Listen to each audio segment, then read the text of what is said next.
ከቁርአን ውጭ እንፈልገው ማለት ነው። ቁርአን መሐመድ ነው የጻፈው። እስልምና መሐመድ ነው ጀማሪ ማለት ነው። የእስልምና ጀማሪ መሐመድ ነው። ራሱም ተናግሯል በመጽሐፉ ላይ ቁርአኑ ላይ ማለት ነው። ግን አንተ ከዛ በፊት አለ ካልከኝ ስማኛ አለ ካልከኝ ከእስልምና ቁርአን ውጭ እስልምናን አሳየኝ እኮ ሰማና። አሁን እንዴት ታደርጋለህ መሰለህ? ላስታርቃችሁ። በቁርአን ላይ ከሙሐመድ በፊት እስልምናን የሰበከ የለም የሚል አለ ብለሃል አንተ። እሱ ደግሞ አንተ ደግሞ የጠየቀው ምንድን ነው? ከቁርአን ውጭ ስለ እስልምና የሰበከ አካል አሳየን ያልከው አይደለ ነው ወይስ ተሳስቻለሁ? ዘንድ ከራ እንዳረበኝ እስኪ። አዎ ልክ ነህ። እንደሱ ከሆነ አሁን አንተ ያልከውን አሳየውና ከዛ እሱ ደግሞ ያሳያል። በቁርአን ውስጥ ከሙሐመድ በፊት እስልምናን የሰበከ የሚል የለም አለ ብለህ እስኪ ይችን አሳየውና ከዛ ውቀር ደግሞ እንዲያሳይ እናስገድደዋለን። ያላ ምንድን ነው ያልከኝ? በቁርአን ላይ ከሙሐመድ በፊት እስልምናን የሰበከ ማንም የለም የሚል አለ ብለሃል። እሱን አሳየውና ከዛ ቀጥሎ ደግሞ አልሰማህም ማለት ነው። አንተ ከመሐመድ በፊት እስልምና ተከታይ ወይም እስልምና የሚባል ሃይማኖት አለ ካልከኝ ከቁርአን ውጪ ማስረጃ አንድ ነቢያት ዳዊትም ይሁን አብርሃምም ይሁን ሙሴም ይሁን ኢሳያስም ይሁን ሕዝቅኤልም ይሁን ዘካርያስ ይሁን ማንም ይሁን ከዛ መጽሐፍ ከነሱ መጽሐፍ ላይ እስልምናን አስተምረዋሉ። እስልምና የሚባል ሃይማኖት ነበር ብለህ ካልከኝ ማስረጃ ከነሱ መጽሐፍ ስጠኝ እላለሁ። ከቁርአን ውጪ ቁርአን መሐመድ ነው ያመጣው። እስልምናን መሐመድ ነው ጅማሮ እንደሆነ ሰምተካል። እሱን አሳየን እኮ እያለህ ነው። አንዴ እሱ በቁርአን ላይ የእስልምና ሃይማኖት ጀማሪ ሙሐመድ ነው የሚለውን አሳየን፣ ችግር የለውም። ከመጽሐፍ ቅዱስ ደግሞ ወይንም ደግሞ ከነቢያቶች መጽሐፍ እስልምናን እናሳያለን እያለህ ነው። ያው አሁን አሳየው። አቤት አቤት አቤት፣ አይሰማኝም የምትለው እስልምና ሃይማኖት ከሙሐመድ በፊት አይታወቅም የሚል ቃል በቁርአን ላይ ያለ ስላልክ እሱን አሳየን እያለህ ነው። ስለ እስልምና እኮ አንተ እኮ ነው የምታስረዳ አለ። ከመሐመድ በፊት እስልምና አለ ካልከኝ ከቁርአን ውጭ ማስረጃ ስጠኝ እያልኩ እኮ ነው። እኔ ደግሞ ከመሐመድ በፊት እስልምና የለም እያልኩ ነው የሚከራከር እኮ። አለ ካልከኝ ማስረጃ ከቁርአን ውጭ በነቢያትም መጽሐፍ ላይ በዳዊትም ይሁን በፈለግኩ በሙሴ በአብርሃም ከየትኛው መጽሐፍ ላይ ስጠኝ እያልኩ እኮ ነው ያለው። እኔ የለም እስልምና የሚባል ሃይማኖት እያልኩ ነው እኮ ነው የሚከራከር። ቁርአኑን መሐመድ ስላመጣው ስለ መሐመድ ቁርአን አወራ አያገባኝም እኮ አይመለከተኝም። ቁርአን አንተ ነው የምትከተለው። ስለዚህ አይ ቁርአናችን ስለ ቁርአን አያገባኝም አይመለከተኝም ማለት ከዛስ ቁርአን ላይ እንዲህ የሚል የነቢያት አስተምሮ ነው ካልከኝ አሳየኛ። አንዱ ከሙሴ ከዳዊት ከአብርሃም ከትንቢተ ኢሳያስ ከሚልኪያስ ከአንዳቸው መጽሐፍ ላይ እስልምና የሚባል ሃይማኖትን ያስተማረ አንድ ነቢይ ስጠኝ ከመሐመድ ውጭ። በቃ አይ አብሽር አሳይሃለሁ። ወላሂ ከገዛ መጽሐፍ አሳይሃለሁ። ስለሆነ ትቀበላለህ። ከዚያ በኋላ እንኳን ወዳጅ እንኳን እስልምና አንተ እስልምና እኮ ማን ነው እስልምና ማለት እኮ ራሱ ሰላም ጸር እኮ ማለት እኮ ነው። ኢስላም ማለት ኢሰላም ማለት የሰላም አይፈልግ እኮ ነው።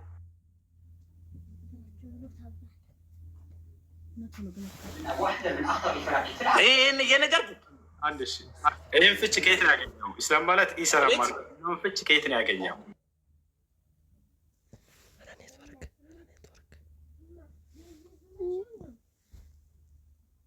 ይህ ማለት የሰላም ጸር ማለት ነው። ይህማ ተረዳሁኝ።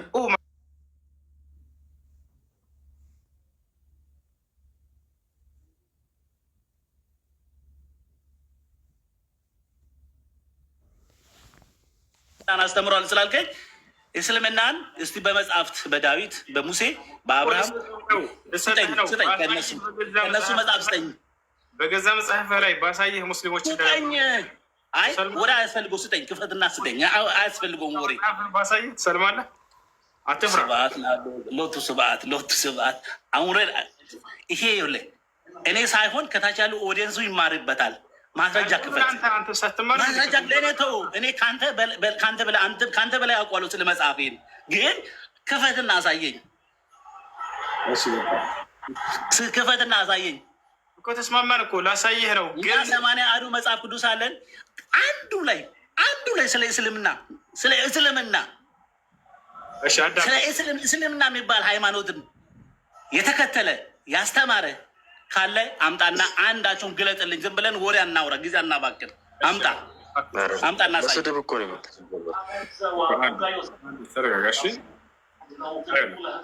እሺ ማን ነበር? ዘሚካኤል ነው ስምህ? ሚውተር አንሳው። ማን? ክፈትና አሳየን ወዳጅ፣ ዝም ብለህ አንብብ። መጽሐፉን ክፈትና አሳየን። ከዳዊት ከሙሴ ከአብርሃም ከያዕቆብ ከትንቢተ ኢሳያስ ከትንቢተ ሚክያስ ዘሚካኤል። አዎ ክፈትና አሳየን። አንድ የእነሱም ጋሽ ከነቢያቶች መጽሐፍ ነው የሚፈልገው። እነዚህ ነቢያቶች የምን ቋንቋ ተናጋሪ ነበሩ? ዕብራይስጥ አይደለም እያወራ ያለው ወዳጄ።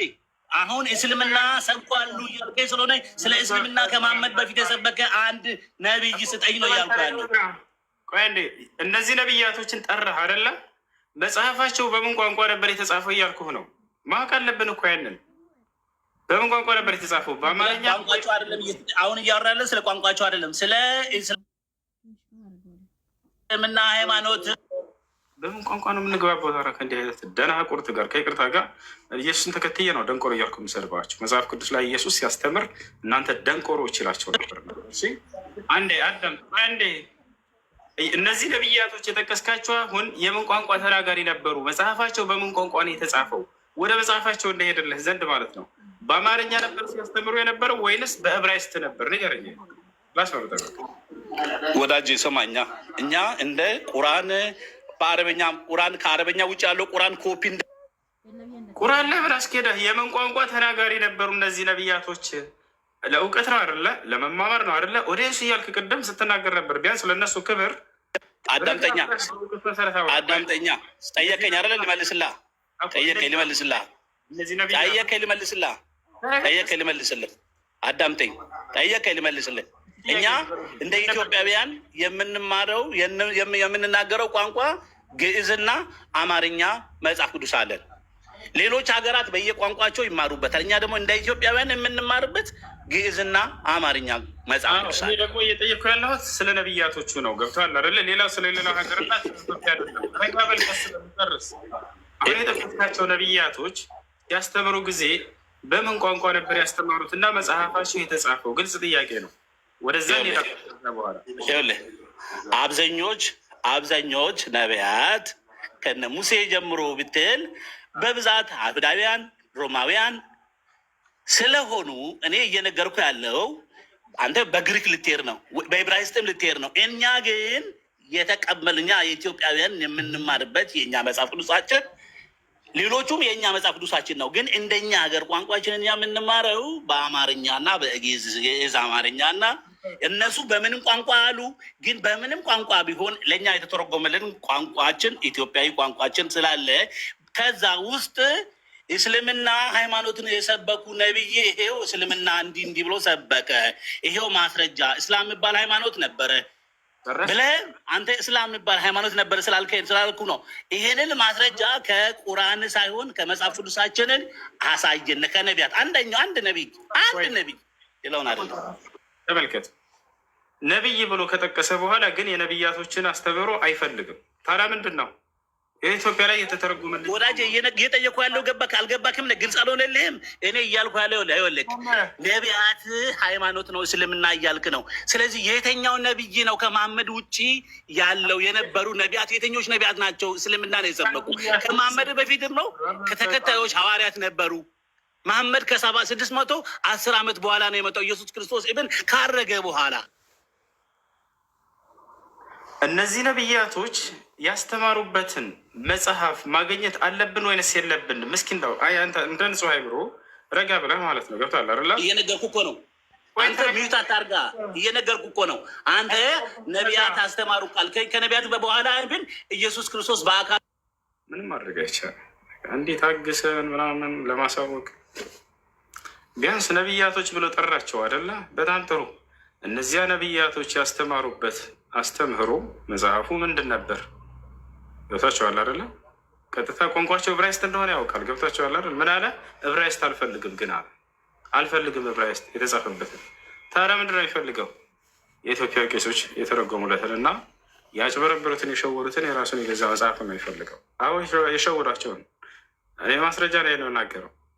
ወደ ዕብራይስጡ ጋር ቀጥታ ሄዳችሁ ቃል በቃል እስልምና የሚለውን እናሳያቸዋለን። የገዛ መጽሐፋቸው ላይ እስልምና የሚለውን ቃል፣ ሙስሊም የሚለውን ቃል፣ ለአንዱ አምላክ መገዛት ሙስሊም ነው የሚለውን ታቸዋል።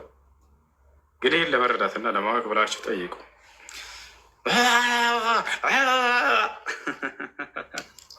ሰላም ሰላም ሰላም፣ እንዴት ነህ? ምን ሰላም አለ? ኢየሱስ ክርስቶስ መጽሐፍ ቅዱስ ላይ በምድር ላይ ሰላምን ለማምጣት የመጣው አይምሰላችሁ ሰይፍን እንጂ እያለ ምን ሰላም አለ? እንዴት ነህ? ደህና ነኝ አልሐምዱሊላህ። ሰላም ነው? ደህና ነህ? አለን አለን። ስላገኘው ደስ ብሎኛል። መርሐባ።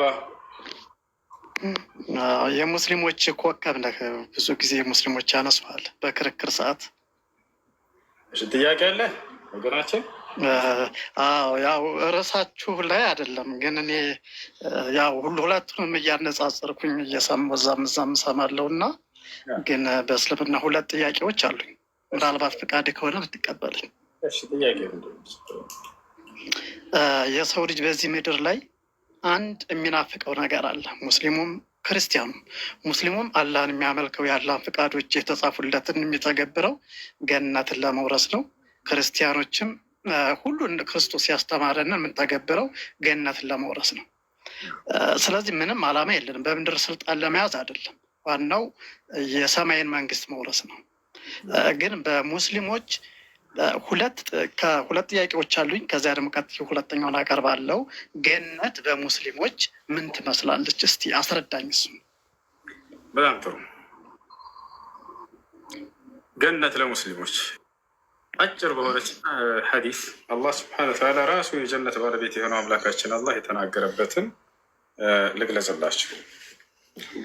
قال النبي صلى الله عليه وسلم قال الله تعالى يعني في الحديث القدسي أعددت لعبادي الصالحين في الجنة ما لا عين رأت ولا أذن سمعت ولا خطر على قلب بشر.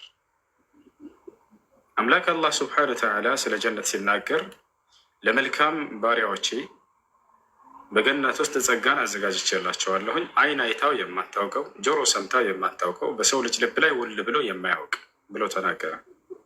ያ ማለት በምድር ላይ ያየናቸውና የሰማናቸው በልባችን ላይ ውል ያለ ነገር በፍጹም ከዚያ ተቃራኒ እና ይህን ምድራዊ ጸጋን የማይመስል እንደሆነ የተገለጸበት ሐዲስ ነው።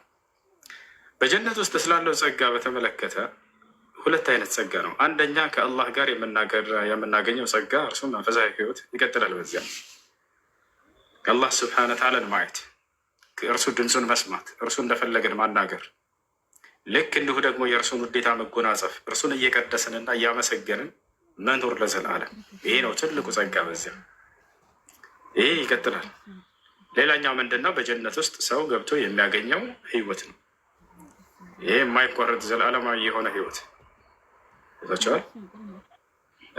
የትኛው ይበልጣል ታዲያ ከተባለ እንደ የሙስሊም ትልቁ ተስፋ የትኛው ነው ከተባለ የመጀመሪያው ነው። አላህ በቁርአን ላይ ሲናገር ወዐደ ላሁ አለዚነ አመኑ ወዐሚሉ ሷሊሓት ጀናትን ተጅሪ ሚን ተሕቲሃ አልአንሃር ኻሊዲነ ፊሃ ወመሳኪነ ጠይበተን ፊ ጀናት ዐድን ካለ በኋላ ወሪድዋኑ ሚነላሂ አክበር ይላል። እነዚያን ያመኑትንና መልካም የሰሩትን አላህ ገነት ሊያስገባቸው ቃል ገብቶላቸዋል።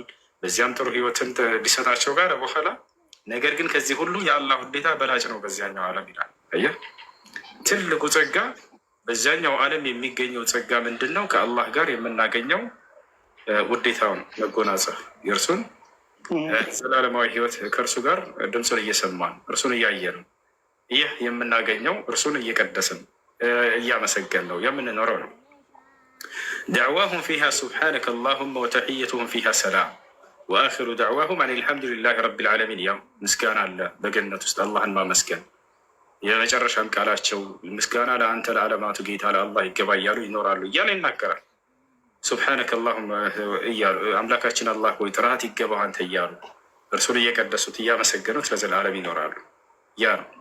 ሌላኛው አፈጣጠራችንን በተመለከተ የምድራዊ ሰውና የቀጣዩ ዓለም ሰው ማንነታችን በዚህ ሁኔታ የሚቀጥል ነው ወይ? አይደለም፣ በፍጹም። አንደኛ የምድራዊ ሰው ደካማ አፈጣጠር ነች ያላቸው። የቀጣዩ ዓለም ግን በጣም ጠንካራ አፈጣጠር እና ዘላለማዊ ለዘላለም የሚጸና ያለው አፈጣጠር ነው። የሚገርማቸው ከቁመት ይጨምራል። የጀነት ሰዎች ሲገቡ ጊዜ ወደ ጀነት በአንድ አይነት ቁመት ይገባሉ። ቁመታቸው ምን ያክል ነው ከተባለ ነገራ 60 ክንድ ሆነው 30 ሜትር ልክ አደም መጀመሪያ ጀነት ሲገባ በነበረበት ከሱን ጀምረ እያንዳንዱ እናወራው። እድሜያቸው በዒሳ ዓለይሂ ሰላም እድሜ 33 ዓመት ይሆናል። የጀነት ሰዎች የድኹሉ አህሉል ጀነት ልጀነ ወሁም አብናእ 33 ያሉ ነቢ ሰለላሁ ዓለይሂ ወሰለም የጀነት ሰዎች ወደ ጀነት ሲገቡ የ33 ዓመት እድሜ ሆነው ይገባሉ። አይጨምርም፣ እድሜያቸው አይቀንስም። ታዲያ ከምድራዊ ሰው ጋር በምን ተገናኛ ጀማ? አስቡት። ማርጀት የለም አሉ ነቢ ሰለላሁ ዐለይሂ ወሰለም። ማርጀት የለም። ወጣትነት ለዘለዓለም የሚኖርበት የሆነ ዓለም ነው። ይህ ሰውነታችሁ እንደሚጨማደድ ምናምን አይነት ነገር የሚሆንበት ዓለም አይደለም። ሌላው በጀነት ውስጥ የጀነት ሰዎች ይሄ ሽንት፣ ካካ ምናምን ቆሻሻ ነገራቶች የለም ከሰውነታቸው። ታዲያ ከምድራዊ ሰው ጋር በምን አገናኛ ጀማ? ይህ ነቢያችን ሰለላሁ ዐለይሂ ወሰለም ሐዲስ ላይ ሲናገሩ ምን አሉ? አህሉል ጀና የእኩሉን ወየሽረቡን ወላ የቡሉን ወላ የተቀወጡን ወላ የብስቁን ወላ የተኸመጡን። የጀነት ሰዎች በጀነት ውስጥ ከፈለጉ ይበላሉ አሉ ነቢ ሰለላሁ ዐለይሂ ወሰለም። አለመብላት ይችላል የጀነት ሰው ታውቃላችሁ። አለመጠጣት ይችላል። ለዘለዓለም አልበላም አልጠጣም ብሎ መኖር የሚችል አቅም ነው ያለው። አላህ ቃል በቃል በቁርአን ላይ አትጠሙም በጀነት ውስጥ እያለ ይናገራል። ወአነከ ላ ተዝመኡ ፊሃ፣ አንተ በእርሷ ውስጥ በፍጹም ውሃንም አትጠማም ማለት አልጠጣም ብሎ ሰውየው ለዘለዓለም ቢቀመጥ። ነቢያችን ሰለላሁ ዐለይሂ ወሰለም ሐዲስ ላይ ሲናገሩ ስለ ከውሰር እየተናገሩ ወይም ስለ ሐውድ እየተናገሩ ሐውድ መሲረት ሸህር አሕላ ሚን አልዓሰል ወአንቃ ሚን አልሰልጅ አንየቱሁ ከዐደድ ንጁም ሰማእ መን ሸሪበ ሚንሁ ሸርበተን ለም የዝመእ በዕደሃ አበደን አሉ። ከሐውድ አንድ ጉጭ የተጎነጨ ለዘለዓለም አይጠማም አሉ። ሐታ በጀነት ውስጥ ገብተህ መጠማት የሚባል የለም። ግን ሰው በፍላጎቱ ከበላና ከጠጣ ያ ነገር ወዴት ይሄዳል ከተባለ መጸዳጃ ምናምን የሚባል ነገር የለም ጀነት ውስጥ። ይሄ ካካ የሚባል ነገር አይወጣቸውም። የጀነት ሰዎች እንደ ምድራዊ ሰው አይደሉም። ነገር ግን ያ የበሉትና የጠጡት እጅግ በጣም በሚጣፍጥ ከሚስክ ጠረን በበለጠ ደስ የሚል ጠረን በአንድ በላብ ያለባቸዋል፣ በዚያ ይወጣል አሉ ነቢ ሰለላሁ ዐለይሂ ወሰለም። ልክ እንዲሁ በማክሳት በዚህ በሁለቱ ብቻ ሀይድ ምናምን የወር አበባ የሚባል ሴት ልጅ አታይም በዚያ ውስጥ። ልጅ መውለድን በተመለከተ እስከተባለ እንደ አስሉ እንደ መሰረቱ ልጅ መውለድ የሚባል የለም በጀነት ውስጥ። ግን አንድ ሰሃባ መጥቶ ጠየቀ። ነቢያችን ሰለላሁ ዐለይሂ ወሰለም በጀነት ውስጥ አትወላለዱም ብለው ቃል በቃል ተናግረዋል። ትርሚዚ ላይ በተዘገበ ሐዲስ መወላለድ የሚባል የለም። ግን ከፈለግኩኝስ ብሎ አንድ ሰሃባ መጥቶ ጠየቃቸው። አንቱ የአላህ መልእክተኛ በጀነት ውስጥ ልጅ መውለድ ብንፈልግ ይሳል። እንግዲህ በጀነት ውስጥ አንድ ልታውቅ የሚገባው ነገር ክፉ ነገር እንዳትጠይቅ እንጂ መልካምን ነገር ሁሉ ብትጠይቅ ትሰጣለህ። ለምሳሌ ሰው መግደል እፈልጋለሁ ብትል አትሰጥም፣ ክፉ ነገር ነውና። ነገር ግን ልጅ መውለድስ መልካም ነገር ነው፣ ክፉ ነገር መልካም ነገር ነው። ስለዚህ ሰውየው መጥተው ልጅ መውለድ ብፈልግስ ሲላቸው ብትፈልግ ይሰጥሃል አሉት ነቢ ሰለላሁ ዐለይሂ ወሰለም። ግን አሉት እንደ ምድራዊ እንዳልሆነ ቀጥሎ ገለጹለት። መረገዙ መወለዱ ልጁ መቆሙ ግን በሰዓት ውስጥ ነው የምትሆነው አሉት። እንደ ምድር 9 ወር የሚባል ሂሳብ የለም በዛኛው ዓለም ብለው ነገሩት። አያቸው አይደለም። ይህ ማለት ግን መወላለድ አለ ማለት ነው የሚለውን ያስይዛል ወይ? አያስይዝም። ቃል በቃል ነቢ ሰለላሁ ዐለይሂ ወሰለም መወላለድ የለም ብለው ተናግረዋል። ሰውየው እንደ ጥያቄ ነው እየጠየቀ የነበረው ሰሃባው። እንዳው ብፈልግስ ነው ያላቸው። ብትፈልግ ግን ይሰጥሃል አሉት ነቢ ሰለላሁ ዐለይሂ ወሰለም። ገብታችኋል አይደል? ያ ነው። ሌላኛው ነገር የጀነት ሰዎች ገጽታቸው 72 ሚስት ስለሚለውን መመጣት 72 ሚስት የሚሏቸው ውሸት ነው። ሐዲሱን አሳያቸዋለሁ ከፈለጋችሁ። ነቢያችን ሰለላሁ ዐለይሂ ወሰለም ይህን ሐዲስ አልተናገሩትም። በእርሳቸው ላይ የተቀጠፈና የተዋሸ ነው። ያም የጀነት ሰዎች በጀነት ውስጥ 72 ሚስት ያገባሉ እያለ የሚነግሯቸው ማለት ነው። እሱ ውሸት ነው። ሐዲሱን አሳያቸዋለሁ። እሺ፣ ሌላኛው ምንድን ነው? የፊታቸው ገጽታ የጀነት ሰዎች የፊታቸው ገጽታ ከምድር ሰው በጣም ተቃራኒ ነው። ምን አይነት ነው ከተባለ ቃል በቃል አላህ በቁርአን ላይ ተናግረዋል። ሐዲስ ላይ ነብዩ ሰለላሁ ዐለይሂ ወሰለም ተናግረዋል። ብርሃናማ ማንነት ነው የያዙት። ፊታቸው መጠኑ ምን ያክል ነው እንዳው ተገልጿል ወይ ከተባለ የፊታቸው ብርሃን ከሰማይ ብቅ ቢል አንድ የጀነት ሰው ዓለምን የሚያበራ ብርሃን አለው ፊቱ ተብሎ ተገልጿል። ይሄን ያክል ነው ማስረጃ። ቃለ ነብዩ ሰለላሁ ዐለይሂ ወሰለም ለው አነ ሑረል ዐይን ኢጠለዐት ዐላ አህሊል አርድ ለአضአት ማ በይነ ሰማኢ ወልአርድ አሉ ነብዩ ሰለላሁ ዐለይሂ ወሰለም። አንድ የጀነት ሰው ከሰማይ ብቅ ቢል ወደ ምድር በሰማይና በምድር መካከል ያለውን በፊቱ ብርሃን ባንጸባረቀው እና ባበራው ነበር አሉ። ታዲያ ምን አይነት ሰው ነው? ከምድር ሰው ጋር በምን አገናኘው? ሌላ አፈጣጠር ነው እዛ ይዛችሁ ትሄዱት እዛቸዋል አይደል? የምድር ሰው እስከተባለ ያቺ የምድር ሰውነታችን አይደለም ልታበራ መብራት ያስፈልጋታል ጨለማ ውስጥ ብትሆን ማለት ነው። እና ይህ ነው። ይህ ከጠቀስኩ ከገለጽኩልህ እንደው ጥቂቱ ነው ስለ ጀነት ሰዎች ማንነት።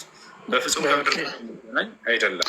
አመሰግናለሁ። ግን አብዛኞቹ እነዚህ በምድር ከምን ለምሳሌ የምትፈልገውን ነገር ይሰጣል ብለኛል። እኔ ልጅ መውለድ ብፈልግ ልጅ ትወልዳለህ የሚል ከሆነ ስለዚህ የሆነ ሚስት አለች ማለት ነው። ሴት ትመጣለች፣ ከሴቷ ጋር ተገናኝቼ ነው የምወልደው ማለት ነው። በአላንድ ጠይቄ ማለት ነው።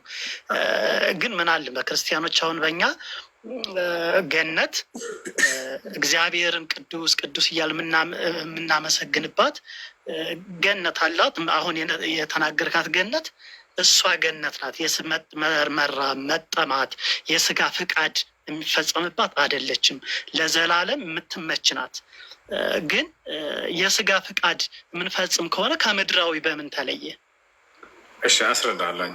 አንደኛ በገነት ውስጥ ማነው አዳምና ሔዋንን እግዚአብሔር ገነት ውስጥ እንዲገቡ አድርጓቸው ነበር አይደለ? በገነት ውስጥ በሚኖሩ ጊዜ አዳምና ሔዋን የእግዚአብሔር ፍቃድ ባልና ሚስት ነው እንዲኖሩ ነበር ወይንስ ወንድምና እህት ነው? እሱ በእኛ መረጃ የለም። እንደዚህ ገነት ውስጥም የተወለደ ልጅ የለም። አዳምና ሔዋን ተገናኝተው እከሌ የሚባል ተወለደ የሚል መረጃ የለም። ያለ አይመስለኝም። እኛ ጋር ልጅ መወለድ ሳይሆን ሴክስ የሚያደርጉም አይመስለኝም። ምክንያቱም ሴክስ ቢያደርጉ ኑሮ ይወልዱ ነበራ። የተወለደ የለም ገነት ውስጥ። ስለ ልጅ መወለድና ስለ ግንኙነትም አልጠየቅኩም። አሁን ጥያቄ ምንድን ነው? ስለ መጋባት ባልና ሚስት ሆኖ ስለመኖር ነው በገነት ውስጥ። አዳምና ሔዋን በገነት ይኖሩ ነበር ወይ? አዎ። የእግዚአብሔር ፍቃድ በገነት ውስጥ እንዲኖሩ ያደረጋቸው በምንድን ነው? ወንድምና እህት ሆነው እንዲኖሩ ነው ወይንስ ባልና ሚስት ሆነው እንዲኖሩ ነው በገነት የፈቀደው እግዚአብሔር? እሱማ ተባረዋል፣ በስራቸው ተባረዋል። ምድር ተሰጠቻቸው። ምድር ሙሏት፣ ውጡ ከገነት ውጡ፣ ምድር ሙሏት ስለተባለ ብዙ ተባዞ ገነቱ ሙሏት አይደለም የተባለው፣ ምድር ሙሏት ስለተባለ ወደ ምድር ወርደዋል። ሙሌ ጥያቄ እሱ ሁሉ አይደለም። ስለ ልጅ መውለድ ስለ ግንኙነት ስለምናምን ሳይሆን ባልና ሚስት ሁሉ በገነት ውስጥ ስለመኖር ነው ጥያቄ። ብዙ ጊዜ ክርስቲያኖች በገነት ውስጥ አናግባም ይላሉ። ቃል በቃል መጽሐፍ ቅዱስ ላይ እግዚአብሔር አዳምና ሔዋንን በገነት ግቡ ብሏቸዋል። እርሷም ሚስት ትሆንልሃለች ብሎታል። ወይንስ ወንድምና እህት ሆነው እንዲኖሩ ነው? ባልና ሚስት ሆነው እንዲኖሩ ነው። ይሄ መጽሐፍ ቅዱስ ላይ አለ። ወደ ምድር ሳይወርድ በፊት በገነት ውስጥ አዳምና ሔዋን ባልና ሚስት ሆነው ይኖሩ ነበር። ሌላው መብላትና መጠጣት ላልከው ነገር አሁንም በገነት ውስጥ መብላትና መጠጣት የለም ብላቸው ነው አይደል ክርስቲያኖች የምታምኑት? በጣም ጥሩ። አዳምና ሔዋን ከገነት ተባረዋል አይደለ? የተባረሩበት ምክንያት ምን አድርገው ነው? አታርግ የተባሉት ነገር ስላደረጉ እግዚአብሔር መሆን ስለሻቱ፣ ያ ያደረጉ ድርጊት ፈጣሪ መሆን ስለሻቱ። መንሻቱ ሳይሆን ድርጊቱ ያደረጉት ነገር ምንድን ነው? ሰይጣን ይሄን ከበላችሁ ፈጣሪ ትሆናላችሁ ስላላቸው አዳምና ሔዋን ይሄንን ስለሻቱ ወደ ገነት ተባረሩ። ስለዚህ በገነት ውስጥ ምን አድርገው ነው? በልተው አይደለ? በልተዋ። አይዋ ምን ነበር እግዚአብሔር ምን ነበር ያላቸው? ሌሎቹን ፍራፍሬዎች እንዲበሉ ወይም ሌሎችን ብሉ፣ ከሌላ ሌሎችን ግን እንዳበሉ። አይዋ ስለዚህ እግዚአብሔር በገነት ውስጥ መብላትን ፈቅዶላቸው ነበር ማለት ነው። ነገር ግን አትብሉ የተባሉትን በሉና ተባረሩ አይደለ? ይዋ ስለዚህ በገነት ውስጥ መብላትንም ፈቅዷል እግዚአብሔር። ባልና ሚስት ነው ማለት አይደለም። ይለያያና አሁን አንተ የተረዳበት እኛም ይለያያል። ሁለቱ ለምን ታውቃለህ? ቃለው ነው የምናገረው። መረዳቴን እኔ በመጽሐፍ ቅዱስ ላይ በራሴ ባስቀምጥ ስህተት ነኝ ነኝ እኔ መጽሐፉን ልተነትን አልችልም። ትክክል እኮ ነው። መጽሐፉም አተረጓጎም ላይ ነው ስልክ። አሁን ለምሳሌ አንተ የሆነ ቁራን ላይ እኔ እንደዚህ ብል ተፍሲር አለ አይደል? የቁራን ተፍሲር ትርጉም አለው፣ እኛም ትርጉም አለ። ገባህ? ለምሳሌ እግዚአብሔር የሰው ልጅ ፍቃዱ የነበረው በገነት ውስጥ እንዲኖሩ ነበር። የሰው ልጅ በደለ፣ ተባረረ ከገነት። ከዛ በኋላ በገነት ጥረህ ግረህ ብላ ተባለ፣ አለቀ። ከዛ በኋላ ያ ቃል ተሽሯል እንዳለ ማለት ነው። ገነት ውስጥ ቆይ አንዴ፣ በገነት ውስጥ እግዚአብሔር አዳምና ሔዋንን ወንድምና እህት ሁነው እንዲቀመጡ ነው የፈቀደው ወይንስ ባልና ሚስት ሁነው? ባልና ሚስት ሁነው እንዲሰው በጊዜው ተፈቅዶላቸዋል። አይዋ በገነት ውስጥ በሚገቡ ጊዜ እግዚአብሔር ከሁሉም የዛፍ ፍሬዎች ብሉ፣ ከዚህችኛዋ የዛፍ ፍሬ ግን እንዳትበሉ ብሏቸዋል አላላቸው? ብሏቸዋል በሚገባ። ስለዚህ በገነት ውስጥ እንዲበላ ፈቅዷል እግዚአብሔር ምግብ።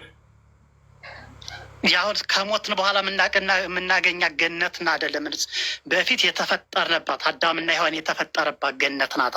ለምን እንደሆነ ታውቃለህ? እዚህ ላይ ያልተረዳዳ ነው ምክንያት።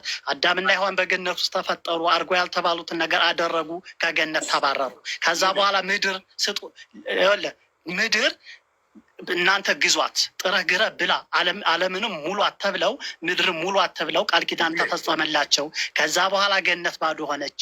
ከዛ በኋላ ነው እንግዲህ የሚመጣው ጉዳዩ ማለት ነው። ሙሌ ከመጀመሪያው ጀምሮ ነው ምድርን ሙሏት ያለው መጀመሪያ ነው እንጂ ከዛ በኋላ አይደለም። እሺ ምድር እንጂ ገነት ሙላት ይል ነበረ። ገነት ውስጥ ኑሮ ቢፈቀድላቸው ኑሮ ገነት ሙላት ይሉ ነበር። ምድር ሙላት ነው የተባለዋ። ገነትን ራሷ ምድር ተብላ ትጠራለች እኮ ችግር የለውም። አዳም የት ነበር ሲያጠጣ የነበረው? ያንን ሲኮተኩት የነበረው አታክልት ምናምን በገነት ውስጥ አይደል እንዴ? እሷ ምድር ተብላ ትጠራለች ሳይሆን እዚህ ቦታ ላይ ሌላ ላሳያቸው። ቅድም ውሸት እያላችሁ ነበር። አንድ ትልቅ ውሸት የሚያዋሿችሁ አለ ዲያቆኖቻችሁ። እርሱም ምንድን ነው? ሙስሊሞች በገነት ውስጥ 72 ሚስት ያገባሉ እያሉ ይሳለቃሉ። ያው እና ዛሬ አውጥቼላቸዋለሁኝ ውሸታቸውን ላሳያችሁ ነው። ያ ሐዲስ ምንድን ነው? ውሸት ነው። ضعيف የሆነ ሐዲስ ነው የሚነግሯችሁ። ግን ሄዳችሁ ቁጥሩን እንደማታዩ ስለሚያውቁ ይዋሿቸዋል። ቁጭ አድርገው ተመልከቱ። ያውና ሐዲሱ ምን ይላል እዚህ ቦታ ላይ? ቃለ ረሱሉላህ ሰለላሁ ዐለይሂ ወሰለም ማ ሚን አሐድን ዩድኺሉሁ ላሁ ልጀና ኢላ ዘወጀሁ ላሁ ዐዘ ወጀል 72 ዘውጃ። አላህ አንድን ሙስሊም ጀነት አያስገባውም በጀነት ውስጥ 72 ሚስት ያጋባው ቢሆን እንጂ ይላል። ይሄንን ያነግሯቸዋል። ግን ያውና ሐዲሱ ምን ይላል? ያ ጀማዓ እዚህ ጋር ضعيف ይላል። ይታያቸዋል። ደካማ ውሸት የሆነ ሐዲስ ነው። በነቢዩ ሰለላሁ ዐለይሂ ወሰለም ላይ የተዋሸና የተቀጠፈ የሆነ ሐዲስ ነው። ነገር ግን ይህን ቁጥሩን ሄዳችሁ እንደማታዩ ያውቃሉ። ይዋሿቸዋል ቁጭ አድርገው እንደ ሕፃን ልጅ። ወላሂ ክብር የላቸውም ለእናንተ፣ ወላሂ ክብር የላቸውም። ቢያከብሯችሁ ኑሮ እንዲህ ባልተጫወቱባችሁ ነበር። እርግጠኛ ናቸው ሄዳቸው ቁጥራቸውን እንደማታዩ። አላማቸውም እናንተ በኢስላም ላይ እንድትሳለቁና እንድትስቁ ብቻ ስለሆነ ማለት ነው። ገብታችኋል? ነገር ግን ሐዲሱ ያው እና እዚህ ጋር ይገኛል። ቁጥሩ በራሳችሁ ማየት ትችላላችሁ። ሱነን ኢብኑ ማጃ 4337 ብላችሁ ያዙት ቁጥሩን። ቀጥታ 72 ሚስት ታገባላችሁ የሚለው ሐዲስ ውሸት የሆነ ضعيف የሆነ ሐዲስ እንደሆነ እዚህ ጋር ትረዳላችሁ። ይህን ይመስላል። እሺ እንደሱ ተብለን እንኳን አስተምሩን ቤተክርስቲያን አይሰበክም እንደዛ። በነገራችን ላይ ግን ከእናንተ ውስታዞች የምንሰማው አለ ገነት ውስጥ ጉች ጉች ያለ ታገኛለህ ምናምን የሚል አለ። እንደው ስለዚህ መድረክ አይመጥንም እንጂ ሙሌ ቀጣዩ ጥያቄ ስርዓት እያወራ ነበር። ቀጣዩ ጥያቄ መሐመድ የት ነው ያለው? ሙሐመድ ሰለላሁ ዐለይሂ ወሰለም ያሉት በጀነት ነው፣ በገነት ነቢያችን ሰለላሁ ዐለይሂ ወሰለም ማስረጃ አንዴ። እኛ እንግዲህ ሁለት ማንነት አለ እንደምታውቀው፣ ነፍሳችን አለች፣ ስጋችን አለች አይደለ? ነፍስና ስጋ ሙሌ ነፍሳችን አለ፣ ስጋችን አለች። ይቅርታ ታረኩት፣ ይቅርታ። ሰው የሁለት ነገር ውቅር ነው አይደለ? ነፍስና ስጋ አለው አይደለ? አይዋ። ስለዚህ ነቢያችን ሰለላሁ ዐለይሂ ወሰለም በነፍሳቸው የት ናቸው ከተባለ በገነት ናቸው። ማስረጃ ቃለ ነቢዩ ሰለላሁ ዐለይሂ ወሰለም አርዋሑል ሙእሚኒነ ፊል ጀና፣ የሙስሊሞች ነፍስ በገነት ብለው ነቢ ሰለላሁ ዐለይሂ ወሰለም ተናገሩ። አንድ ሰው ከህልፈቱ በኋላ ቀጥታ ነፍሱ ወደ ገነት ትሄዳለች። ሙስሊም አርዋሑል ሙእሚኒነ ፊል ጀና፣ ሙስሊሞች በነፍሳቸው ገነት ይሄዳሉ አሉ።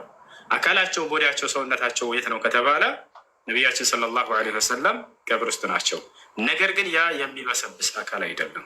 ልክ እንደኔ እንዳንተ ምድር ላይ እንደሚንቀሳቀስ ሰው የማይበሰብስ አካል አድርጎታል አላህ ሱብሓነሁ ወተዓላ።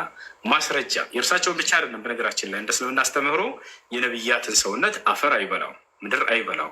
ማስረጃ ማስረጃ ቃል ነቢ ሰለላሁ ዐለይሂ ወሰለም ኢነላሀ ሐረመ ዐለል አርዲ አን ተእኩለ አጅሳደል አንቢያ። ነቢያችን ሰለላሁ ዐለይሂ ወሰለም ምን አሉ? አላህ በምድር ላይ እርም አድርጎባታል የነብያትን ሰውነት እንዳትበላ። የነቢያት ሰውነት አይበሰብስ፣ አፈር አይበላው። ስለዚህ ነቢያችን ሰለላሁ ዐለይሂ ወሰለም አካላቸው በስነ ስርዓት በቤታቸው ስር በታች በቀብር ይገኛል። ነገር ግን በነፍሳቸው በሩሓቸው በጀነት ውስጥ ናቸው ማለት ነው። ይህን ይመስላል። እንደዛ ከሆነ አሁን ነቢዩ መሐመድ አልበሰበሰም፣ ሰላም በመቃብር ቁጭ ብሎ ሰላምታ ይሰጣል የሚባለው ነገር ሲያስረዳኝ ስለሱ አምላክ አላህ ስብሐነሁ ወተዓላ ለእርሳቸው ኻስ የሰጣቸው ያደረገላቸው ነገር አለ። እርሱም ምንድን ነው? ነቢያችን ሰለላሁ ዐለይሂ ወሰለም ማንም ሰው በእርሳቸው ላይ ሰላዋትና ሰላምታን አያወርድም። አላህ ነፍሳቸውን ሩሓቸውን ወዲያው መልሶላቸው ለዚህ አካል ሰላምታን የሚመልሱ ቢሆን እንጂ። ማስረጃ ቃለ ነቢዩ ሰለላሁ ዐለይሂ ወሰለም ማ ሚንኩም ምን አሐድን ዩሰሊ ወዩሰልሙ ዐለየ ኢላ ወየረድ አላሁ ዐለየ ሩሒ ሐታ አሩደ ዐለይህ። ከእናንተ አንድም ሰው በእኔ ላይ ሰላዋትንና ሰላምታን አያወርድም፣ አላህ ሩሒን መልሶልኝ በሰውነቴ ላይ ለእናንተ ሰላምታችሁን የምመልስላችሁ ብሆን እንጂ አሉ። ኦኬ፣ እንደዛ ቅርታ እንዳላቋርጥ። እንደዛ ከሆነ አሁን ለምሳሌ እኛ ክርስቲያኖች፣ አይሁዶች፣ ሌሎች እምነት ተከታዮችም ሙሐመድ እንደ ማንኛውም ሰው እንግዲህ ገነት ሊገባ ይችላል። የሰማውን ተዋንተ የተጻፈልን ነው የምናነበው። ግን እንደዛ ከሆነ በምድር ሰውነው ሳይበሰብስ ሰላምታ የሚመልስ ከሆነ ለምን አሳይታችሁ ለምን ዓለምን አታሰልሙ? እኛ ዓለምን የምናሰልመው በእውቀት ነው እንጂ በእንትን በሚታይ ልክ እንዲህ ነበሩ የቀደሙት ነቢያትን ሲያስቸግሩ የነበረው። እስኪ አምላክን አሳየን፣ አምላክን ካላየን አናምንም እያሉ ያስቸግሩ ነበር መሲሁን። በቃ እኔን አያችሁ ማለት እሱን አያችሁ ማለት ነው። ትምህርቴን እያያችሁ አይደል እንዳላቸው፣ ይህን ተአምር የምሰራውን እያያችሁ አይደል እንዳላቸው። ያለፈው ህዝብ ዲሞ ህዝብ ነበር፣ የእስራኤላውያን ህዝብ ማለት ነው። አብዛኛው እያስተማራቸው ከአንተ ጋር ለዘመናት ሳስተምርህ ቆይቼ ፊልጶስ አለው አሳየ ትለኛለህ እንደሆነ በቃ እኔን አየህ ማለት እርሱን አየህ ማለት ነው። ከዚያ ወረድ ብሎ ምን አለው? በእኔ የሚሰራውን አየህ ማለት በቃ እኔን አየህ ማለት ነው። የአምላክን ስራ እያሳያቸው ለዘመናት አብሮ እያስተማረ ስንት ደክሞ ለፍተው ክርስቶስ፣ ነገር ግን እስካሁን ድረስ በቃ ካላሳየህን ይሉት ነበር። ሙሳንም እንደዚህ አስቸግረው ነበር። ካላየን አናምንም ይሉታል። አየህ አይደለም? ፈቃሉ አሪና አላህ ጀህረተን፣ አላህን በግልጽ በገሃድ ካላሳየህን አናምንም አሉት። በጣም ነቢያትን ያስቸግሩ ነበር። እንደ አጠቃላይ ማየት ነው የፈለገው፣ እናሳያለን፣ ችግር የለውም። ምን ነበር ያልኩት ቅድም ሐዲሱ ላይ ሙሌ? ቆይ አንዴ። አዎ የነቢያት አስክሬን አፈር እንደማይበላው ላሳየህ ነው። ነቢያችን ሰለላሁ ዐለይሂ ወሰለም ሐዲስ ላይ ምን አሉ? ኢነላህ ሐረመ ዐለል አርዲ አን ተእኩለ አጅሳድ አልአንቢያ አሉ። አላህ በምድር ላይ እርም አድርጎባታል የነቢያትን ሰውነት እንደ አፈር እንዳትበላ ብሎ ተናግሯል። ታዲያ ነቢያችን ሰለላሁ ዐለይሂ ወሰለም በተናገሩት መሰረት የነቢያቶች ሰውነት እውነት እንዳው አፈር አይበላውም? አዎ በተጨባጭ ይህን ነገር ማየት ይፈልጋሉ ክርስቲያኖች። በተጨባጭ ይሄ ነገር ተከስቷል ወይ? አዎ ተከስቷል። ማን? ከነቢያቶች መካከል አንድ ነቢይ ዳንኤል ዓለይህ ሰላም። አሁን በማስረጃ ያሳየህ ነው። ዳንኤል አላህ ስብሐነ ወተዓላ ከላካቸው ነቢያቶች መካከል አንድ ነቢይ ነው። የሞተው ከነመሲሁ ምናምን በፊት ነበረ። ነገር ግን እስከ ነቢዩ ሙሐመድ ሰለላሁ ዐለይሂ ወሰለም ትውልዶች ዘመን ድረስ ዑመር ብን አልኸጣብ የተባለው የነቢ ሰለላሁ ዐለይሂ ወሰለም ሁለተኛው ኸሊፋ እያስተዳደረ ባለበት ዘመን ድረስ የእርሱ አስክሬን አልተቀበረም ነበር። ነገር ግን በሳጥን ውስጥ ተቀምጦ ነበረ። ገብታችኋል አይደለ? ለምን ያክል ዓመታት አስቡት። ከመሲሁ ዘመን በፊት ነው የሞተው። በጣም የቆየ ነው ዳንኤል ዓለይሂ ሰላም። ነገር ግን እስከ ዑመር ብን አልኸጣብ አስተዳደር ድረስ አስክሬኑ ተቀምጦ ነበረ፣ አልተቀበረም። የነቢዩ ሰለላሁ ዐለይሂ ወሰለም ሰሓቦች፣ የአይን እማኝ ምስክሮች ቀጥታ ሲገቡ ጊዜ አገኙት። ይሄን አስክሬን አገኙት። ከራስጌውም ስር የተጠቀለለ በብራና የተጻፈ ዕብራይስጥ ጽሑፍ ተቀምጦ ነበረ። ወዲያው ያንንም ሰሓቦች አነሱትና ሲያዩት እነሱ አረበኛ ነው የሚችሉት፣ ዕብራይስጥ አይችሉም። ነገር ግን ከመካከላቸው እስልምናን የተቀበሉ አይሁዳውያን የነበሩ ነበሩ። እነ ከዕብ አልአሕባር የተባሉ ከዕቡል አሕባር በጣም ሊቅ የሆነ አይሁድ ነበር። ነቢዩ ሙሐመድ ሰለላሁ ዐለይሂ ወሰለም መጥተው እስልምና ሲያስተምሩ ጊዜ እርሱ የመጨረሻ ዘመን ነቢይ ቃል የተገባልን ራሱ ሙሐመድ ራሱ ነው ብሎ እስልምናን የተቀበለ አይሁድ ነው። ይህ አይሁድ ዕብራይስጥ በደንብ ይችላል። ከዚያ በኋላ ሰሓቦችም ወደ ከዕቡል አሕባር ጋር ሄዱ። እስኪ ይህን ዕብራይስጥ አንብብልን፣ ተርጉምልን ማለት። ወዲያ ሲያይ ጊዜ ምን ይላል? እኔ የአላህ ነቢይ ዳንኤል ነኝ ይላል። ያሰላም አስክሬኔንም የመጨረሻው ዘመን ነቢይ የእርሱ ትውልዶች ያገኙታል፣ እነርሱ ይቀብሩኛል። ከዚያ በኋላ ይህ ነገር ለዑመር ብን አልኸጣብ ተነገረ። ዑመር ብን አልኸጣብም ሀዛ ነቢይ ምን አልአንቢያ አለ። ይህ ከቀደሙት ነቢያቶች ከአላህ ነቢያቶች መካከል አንድ ነቢይ ነው። አደራ አስክሬኑን 13 መቃብሮችን ቆፍራችሁ በአንዱ ላይ ቅበሩት አለ። ገብታችኋል አይደለ? ለምን ይሄን አደረገ ዑመር? እነዚህ ሰዎች እነዚህ አይሁዳውያን እርሱን ድል አድርገውባቸው ነው። ገብታችኋል? ሰሓቦች እዚያ ቦታ ላይ ሄደው ማለት ነው። እና በድርቅ በሚመጣባቸው ጊዜ ይሄን አስክሬን ይዘው እየወጡ ዝናብን ይጠይቁበት ነበር፣ ይለምኑበት ነበር። ካኑ የስተስቁነ ቢጀናዘቲሂ ዓለይሂ ሰላም። ይህን ያደርጉ ነበር፣ ይባረኩበት ነበር። ይሄ ሽርክ ዳግም እንዳይሰራ ዑመር ብን አልኸጣብ አይነዋጅ እንዲሆንባቸው መጥተው ዳግም እንዳው ቢያገኙት እንኳ ያንን ቀብር ወደ መለመን ወደ መጠየቅ አስክሬኑን አውጥተው ምናምን እንትን እንዳይሉ 13 መቃብር ቆፍሯል ዑመር። ተቆፈረ፣ በአንዱ ላይ ቅበሩት አላቸው፣ ተቀበረ። ገብታችኋል አይደለ? ያ ነው። እና ስለዚህ ከነቢያቶች መካከል አንዱን ነቢይ አላህ ስብሐነሁ ወተዓላ አስክሬኑን እንዳይበላ ያደረገው ነቢይ አለ። እርሱን በማስረጃ እናሳይህ ነው። አቡበከር አንድ ክፈትለት።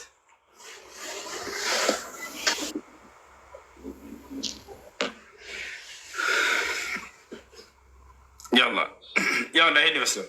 አቡበከር ቀጥላቸው። አንዴ ወደ ሱቅ ደርሼ ልመጣ ነው። የሸይኹል ኢስላም ተይሚያ ንግግር እንዳለ ይዘዋል አይደለ?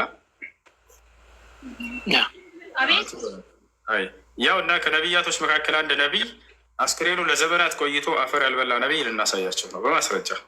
ያላ ቀጥላቸው። ኸይር ኢንሻአላህ። ይሄ የምትመለከቱት የኢማም አልበይሀቂ ደላኢል አንቡዋ የተሰኘው መጽሐፍ ነው። ሰነዱ ሰሒህ በሆነ ዘገባ ወደ ኢማም ኢብኑ ተይሚያ ሸይኹል ኢስላም ወደ እንሄዳለን እና ሰሒህ በሆነ ዘገባ አንዴ እሺ